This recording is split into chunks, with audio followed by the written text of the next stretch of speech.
अब यहाँ पे हम देखेंगे कुछ एडवांस मैथ्स के टॉपिक्स, ठीक है, जैसे कि कोऑर्डिनेट ज्योमेट्री है। अब मैंने ये क्या किया है यहाँ पे, ये भी आप बात ध्यान में रखो। हमने क्या किया है, जो जो पिछले 3 या 4 साल से जो भी क्वेश्चंस आए हैं, क्वेश्चंस निकाल के रखे थे। अब उन सभी क्वेश्चंस में से कितने मार्क के लिए हर टेस्ट में, हर एग्जाम में, हर स्लॉट में कितने कितने मार्क्स के लिए आते हैं, उसके हिसाब से उस ईयर वाइज एनालिसिस करके फिर हमने इसे इस हिसाब से मैंने रखा है, ठीक है। अब कोऑर्डिनेट ज्योमेट्री में एक मिनिमम का सेक्शन रखा है, एक मैक्सिमम का सेक्शन रखा है, ठीक है। तो मिनिमम कितने क्वेश्चंस आने चाहिए कोऑर्डिनेट ज्योमेट्री का, अगर मैंने ध्यान में रखा तो मिनिमम आपके 3 आने चाहिए और मैक्सिमम कितने बनने चाहिए, आपके 6 क्वेश्चंस बनने चाहिए, ठीक है। अब ये हर बार अलग अलग आता है, कभी आपके 4 आते हैं, कभी 5। मोस्ट प्रोबेबली आपको 4 to 5 रहते हैं, ठीक है। पिछले 2 साल से 4 to 5 का नंबर्स आ रहा है, इसलिए मैंने इसको मिनिमम टू मैक्सिमम में रखा है 3 to 6, यानी फर्स्ट प्रेफरेंस आप इसे देख लेना पहले, कोऑर्डिनेट ज्योमेट्री। उसके बाद ट्रिग्नोमेट्री में आपसे मिनिमम 3 क्वेश्चन या मैक्सिमम 4 क्वेश्चन आ सकते हैं, ठीक है। पिछले साल 4 आए थे, इसलिए मैंने 4 का नंबर रखा। उसके पहले आपको कंटिन्यूअसली तो 3 क्वेश्चन रहते थे ट्रिग्नोमेट्री में, ठीक है। तो 3 या 4 क्वेश्चन। लॉगरिथम पे आपसे मिनिमम 2 क्वेश्चन और मैक्सिमम 4 क्वेश्चंस आपको पूछे जा सकते हैं, ठीक है। तो उस हिसाब से आपको लॉगरिथम को करना है।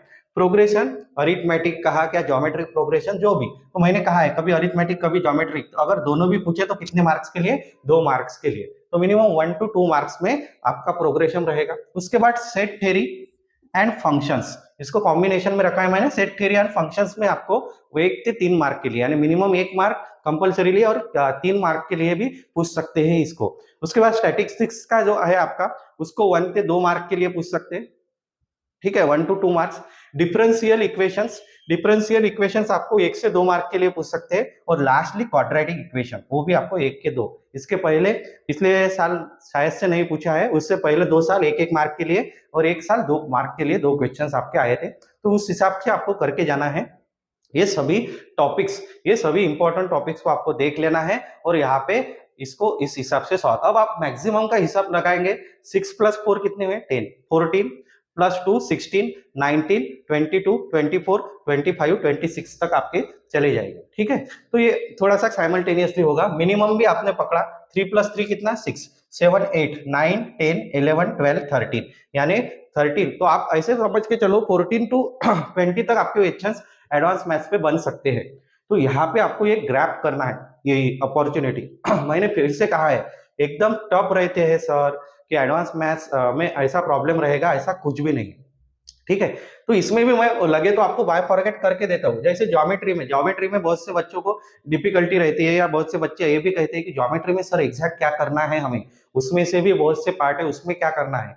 तो ये समझ में आया आपको, ठीक है। अब ज्योमेट्री के पार्ट पे भी जाता हूं मैं कि ज्योमेट्री में एग्जैक्ट आपको क्या करना है। तो देख लो यहाँ पे आपको दिया हुआ है ज्योमेट्री में, उसके टॉपिक भी मैंने कुछ निकाल के रखे हैं कि आपको ये पार्ट इसमें देखना है, ठीक है। ज्योमेट्री में आपको ध्यान देना है लाइंस के, जब लास्ट लेक्चर में भी मैंने ये बात बताई कि आपको लाइंस पे ध्यान देना है, ठीक है। ट्रायंगल्स, सर्कल, पैरेललोग्राम, पॉलीगॉन, ठीक है। उसके बाद मेंसुरेशन 2D 3D, उसमें टाइप आएंगे, उसमें मेंसुरेशन 2D और 3D दोनों भी टाइप बोले हैं मैंने, 2D 3D, ठीक है।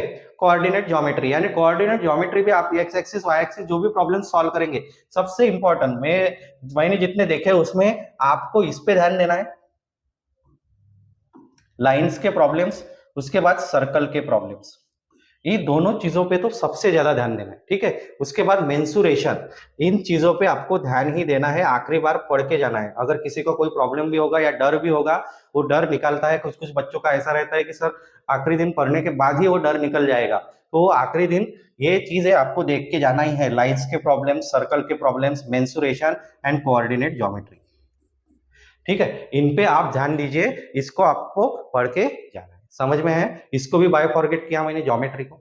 अब अरिथमेटिक में भी कुछ बच्चों को प्रॉब्लम्स था कि सर अरिथमेटिक में कौन कौन से टॉपिक आखिर में पढ़ के जाऊं, या कौन से आपको हिसाब से ऐसे लगते हैं कि जो हमें पढ़ने चाहिए, तो वो भी मैंने करके लिखा है, ये देख लो आप। अरिथमेटिक में ये टॉपिक आपको देखना ही है, ठीक है। लास्टली जाते समय इस टॉपिक को देख के जाओ, इसके कुछ प्रॉब्लम्स, पैटर्न जो भी हमने लिए हैं, जो भी मैंने एक्सप्लेन किए हैं, वो सभी देख के जाना है। कौन सा पहले बोला है मैंने, रेशो, उसके बाद एवरेज, और रेशियो और एवरेज पे बेस कौन सा प्रॉब्लम्स रहता है आपका, एजेस। एजेस मैंने इसलिए डाला है, ऐसा नहीं कि हर बार वो रेशियो और एवरेज पे प्रॉब्लम्स पूछेगा। एजेस पे प्रॉब्लम पूछा, इसका मतलब रेशियो और एवरेज पे प्रॉब्लम आया, इसलिए ज्यादातर वो एजेस पे भी प्रॉब्लम पूछ सकते हैं आपको। ठीक, उसके बाद प्रॉफिट लॉस, परसेंट का जो कॉन्सेप्ट है प्रॉफिट लॉस, एसआई सीआई भी देखा तो भी चलेगा, कोई प्रॉब्लम नहीं, अगर आपके पास टाइम होगा। ये मैंने एकदम शॉर्ट टाइम के लिए रखा है, आप जिनके पास कुछ टाइम ही नहीं है उनके लिए प्रॉफिट लॉस देख के जाओ।